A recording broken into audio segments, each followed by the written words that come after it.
Hello, and welcome to my Action Research Interim Report for Berry College.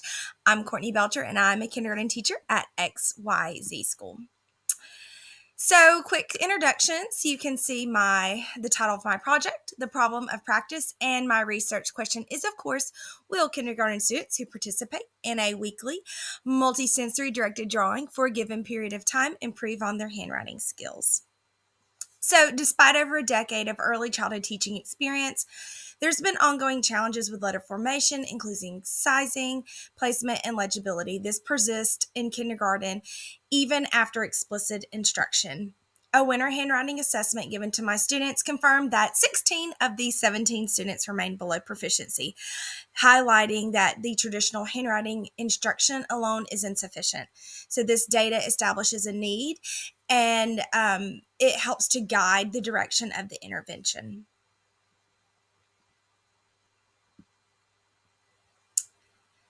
Okay, so just to continue, the research that shaped the area of practice, Withrop, I found this study particularly interesting. He was describing that handwriting is most effective in kindergarten when it's multisensory, engaging, and integrated into meaningful activities rather than taught in isolation. This is just beautiful sounding to kindergarten teachers. Also, one that particularly I thought was really interesting and added a lot of validity to my study and to continue to shape. It was the study that Zeroku et al. Described that children's emotional states significantly impacted the quality of their handwriting. So, emotionally aware tools, they could enhance learning and performance in handwriting. There are some other studies that were particularly beneficial as well, and you can see them on the screen. Okay, so we are planting the seed. Why the baseline matters. So in this kindergarten, handwriting is a seed that we're planting. So before the growth can begin, we need to check the soil. So that's going to be our baseline assessment using the OG Blackline Masters. It's going to measure how many of the 52 upper and lowercase letters that each of the 17 students could correctly form. So on this page, you are seeing the distribution of the scores with the mean, median, and mode. And this data marks our starting point. It's going to help us track if and how the multisensory drawing activities are going to support handwriting over time. So let's the growing begin. So the design of my study on this page, I'm going to discuss a little bit about the variables. So you can see them, of course, but just to briefly discuss, the independent variable was a weekly multisensory directed drawing intervention over a 12-week period of time. This intervention involved the consistent group of the 12 kindergarten students who participated in the activities of listening, watching, and the hands-on drawing. The dependent variable, of course, that's going to be in a fun, interactive way, but the dependent variable was the student's handwriting skills, specifically focusing on the accuracy and legibility of the letter formation. These skills were measured using the modified version of the OG Blackline Masters Assessment with the data collected the winter pre-assessment, and then also again in the post-assessment following the intervention in the spring. So looking more at the design of the study, it's going to include some key theoretical and operational definitions with the focus on the operational definition of the handwriting house paper, as I call it. This tool is going to be used to evaluate the handwriting, specifically measuring the accuracy, letter formation, including the sizement, specifically the placement on the midline is going to be a guide that I'm really sticking to. Of course, letter reversals are going to be accepted because it's a form, as long as the letter remains in form, because that is developmentally appropriate for kindergarten students at this time. You can see on the screen some more about the assessments, how they took place, the contents that they took place, and also the directed drawing intervention as well. So the project followed a structured timeline beginning in the fall of 2024.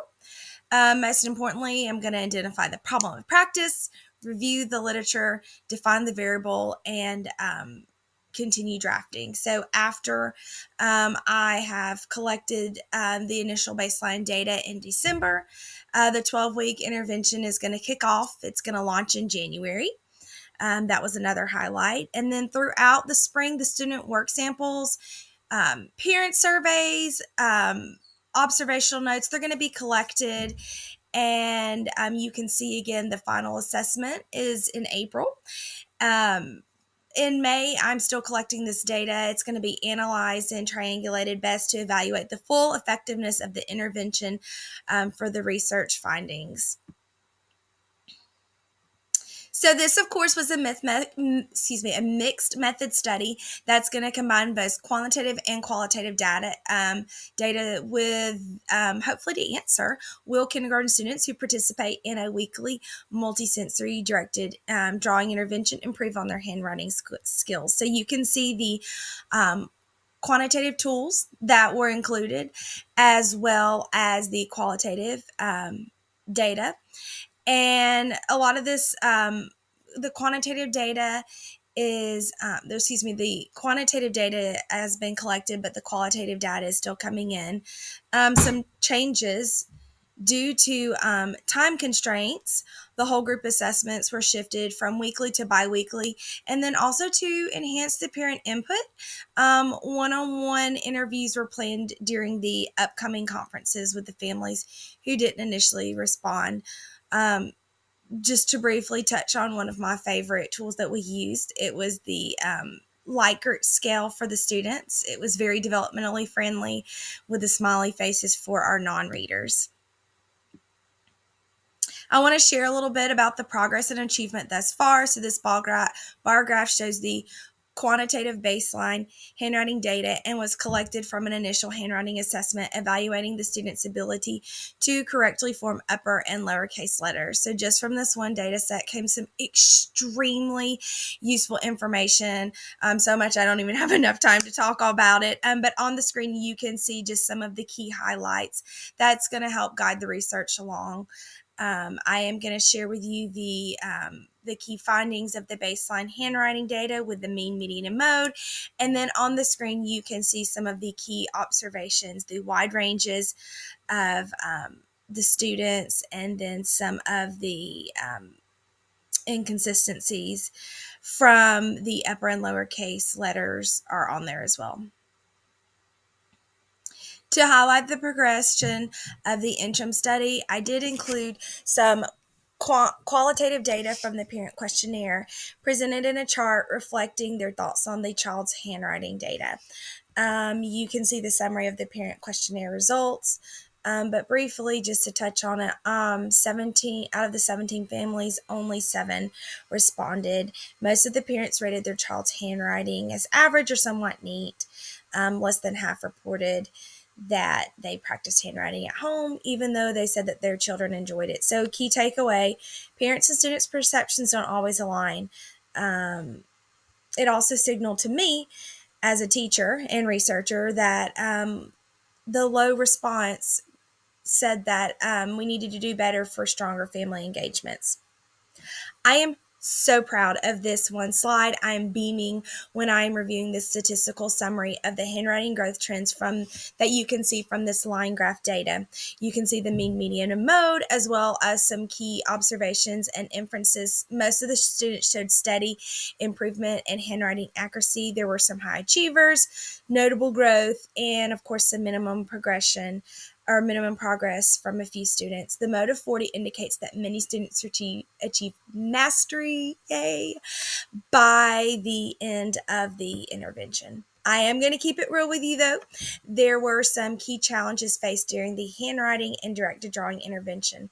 While many of the students thrived with the multisensory elements, others rushed, skipped steps.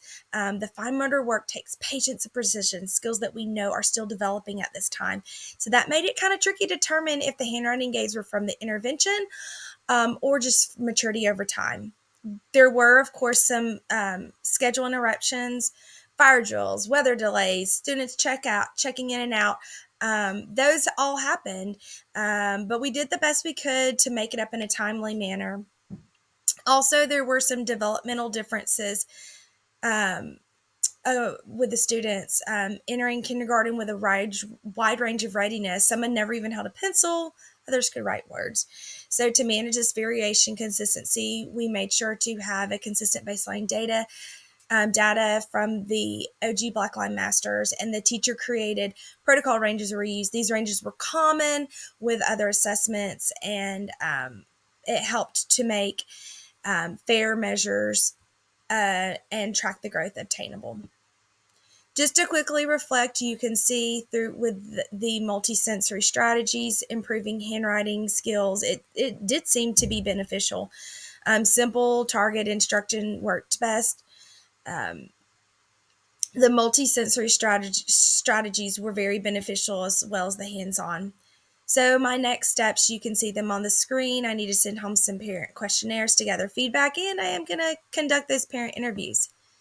In conclusion, the multisensory directed drawing and handwriting intervention led to noticeable growth and accuracy and confidence from the students. You can see from the statistical and the practical significance, it seemed like this was a beneficial to my students and a great use of my time. It highlighted the engagement, hands-on instruction as well. These were my references, and thank you so much for your attentive listening and patience in this presentation. Thanks.